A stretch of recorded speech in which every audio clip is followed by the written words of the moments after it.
So stay with us, please, because Bénédicte Nolens, head of the Hong Kong Centre, she's returning and she's joined by Francesca Hopwood, head of the London Centre. They are both talking about how competitions mean collaborations. Absolutely. At least in innovation challenges. So Bénédicte and Francesca, over to you. Thank you very much, Henry. And Bénédicte and I will try and keep us to time so that we don't eat too much into the final, very exciting panel of the day. So today we're talking about kind of the role of competition in collaborative innovation. And if you've been keeping track, collaboration has almost certainly come up at least a dozen times in every session across the last few days, and rightly so. And what we want to talk about today is how to start making that concrete. We've heard a lot, haven't we, about our projects. We've just heard about Rolls-Royce Agora and the huge breadth and realms of collaboration that take place there.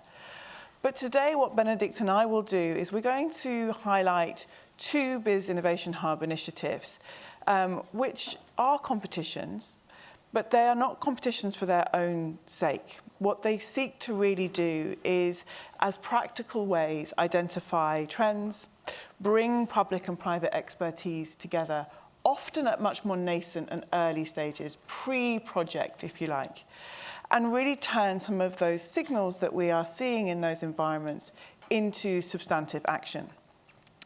And the formats we use around for these are the challenge formats, most notably the G20 Tech Sprint and the BIS Analytics Challenge, which we hosted earlier this year.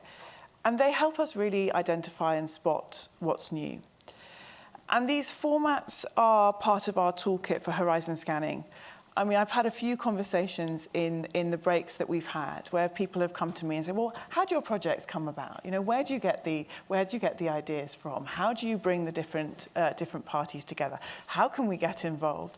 All really, really important questions, and questions that perhaps this session will seek to unpack. So these formats for us are part of our horizon scanning, they're part of our engagement, our convening, our dissemination. And what they seek to do is they turn these sort of open questions into kind of time-boxed, real-world test beds where we can come together and explore. What they also do, and I think this is also about this turning collaboration into more concrete, realizable action, is that they help us, certainly in the central banking community, build relationships beyond. And maybe build relationships with stakeholders for whom we might not know so well and might not have those well-worn spaces for conversation and collaboration.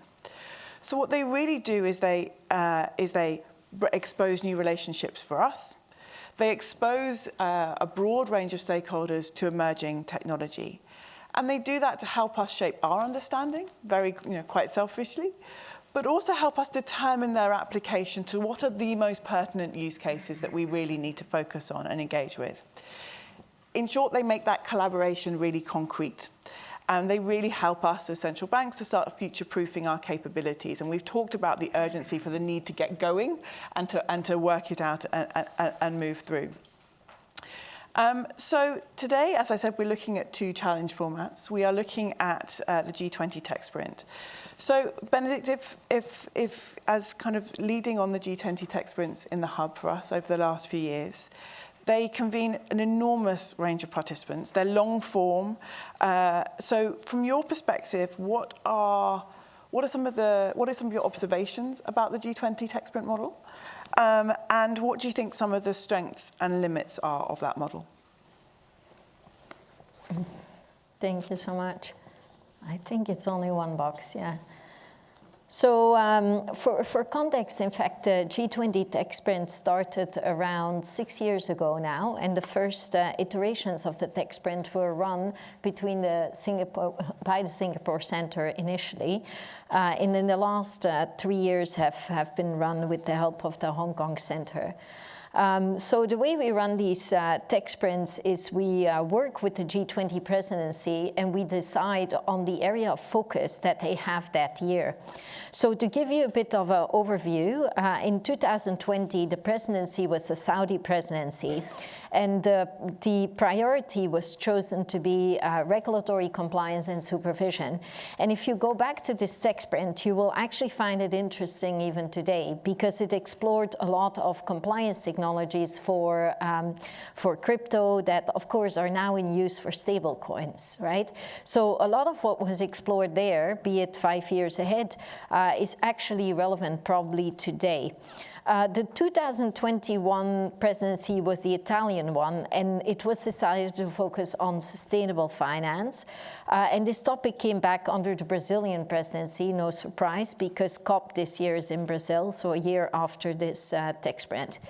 Under both the Indonesian presidency and the Indian presidency, the focus was placed on cross-border payments and quite some of the topics that were discussed by Martin just now in the Agora context. And this year, the focus is on trust and integrity in payments, with a focus, amongst others, on digital identity, a still unresolved issue, as well as on fraud in faster payment systems. And maybe to set things in context there, a lot of these topics are relevant to our projects and can be indeed bolted onto our project. So I'll come back to this. For each of these tech sprints, we normally define 3 problem statements. That is 3 issues that we think have not been resolved, and that, if resolved, could be beneficial and create certain public good or beneficial outcomes.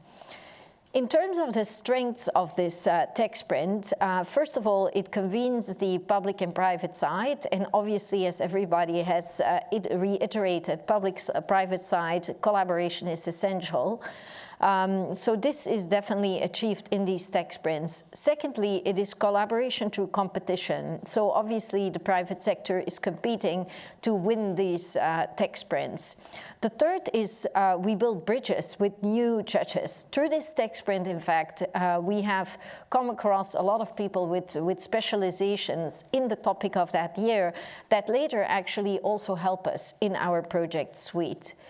And then I would say, in terms of the last and important strength, is success is not measured only in terms of what is won, because what is won is actually a fairly small amount of money, to be frank with you.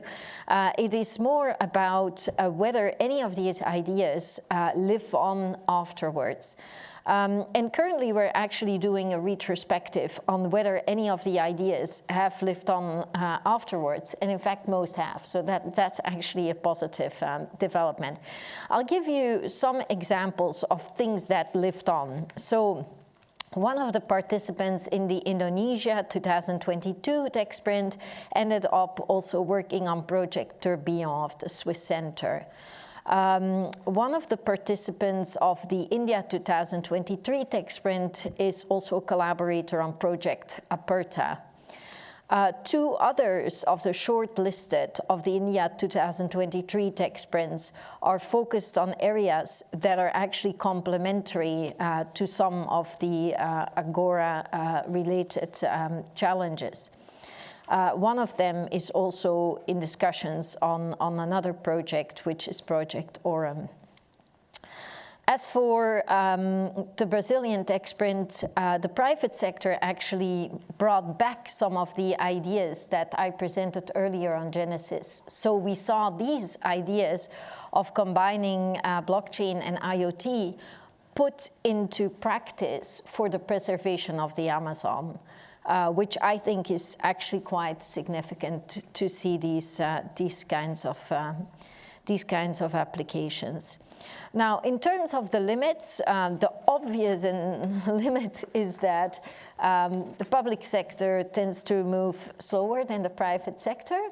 So even though we sometimes see these developments and can work with them, to a large extent, when they move alone, they can still move faster. And I think we've seen some examples of this recently.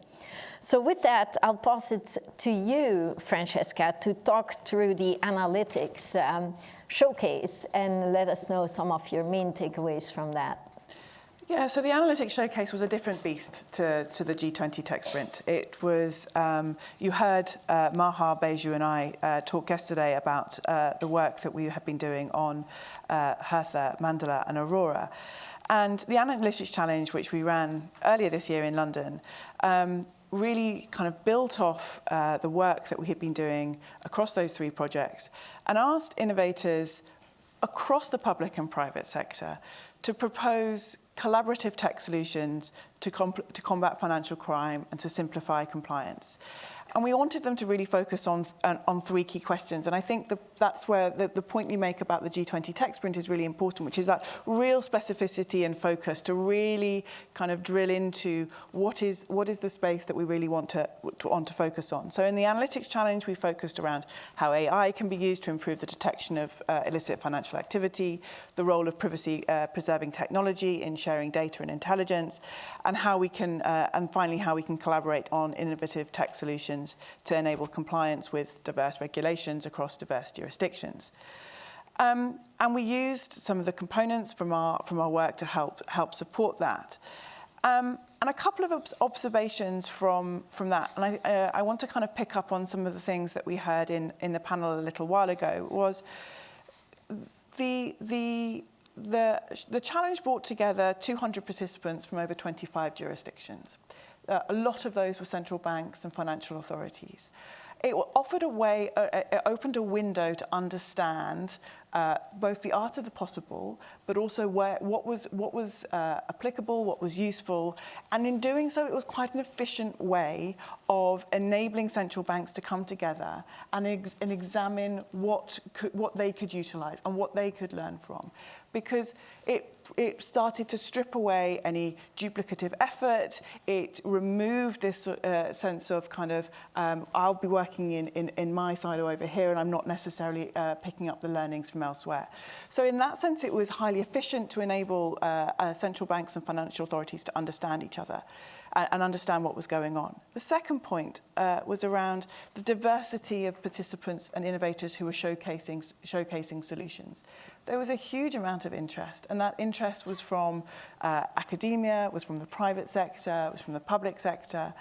And for me, in terms of actually how that enabled a really diverse range of people to come together and have an entry point to start to showcase their innovation, have that innovation challenged and engaged with and examined and explored, and to hopefully, and I think maybe I can sort of acknowledge kind of the importance of the reciprocity there, which is how those solutions can then be were engaged with and challenged and refined and kind of hardened when they were exposed to the realities of how central banks and financial authorities might use them.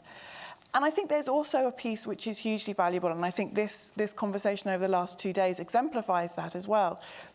It's the importance, and we talk about it enough, but I think it's worth underscoring, of creating those spaces for dialogue and conversation, so that, you know, when we talk about emerging technologies, we can go to that level deeper and say, so what exactly do we mean and how might we apply it? And I think these challenge-based solutions enable that kind of real deep level of conversation. The final point I would make, and I would borrow this actually from a conversation I was having yesterday, but I think is really pertinent here as well, is what it does for us, I think, in the kind of public sector entrepreneurship world, is it helps us identify the delta. What is the next generation of questions that we need to examine and answer in order to make sure that the innovation that we are applying our thinking, our resources to, are the right spaces that are really going to be additive for our community in the central banking world. Thank you, Francesca. So as we mentioned, we're keeping this one short and sweet. So let's move to the final slide. Oh, yes.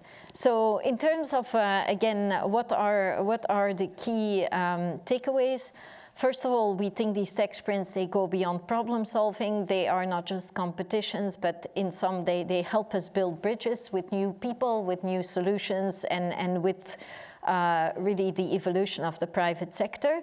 They enable international coordination and cooperation. So they really fit very well in the mandate of the BIS IH. They provide a public-private bridge. The IP actually for this remains with the private sector. We leave that IP with them because there is no collaboration beyond participation in a competition. And this in turn allows for quite an open collaboration.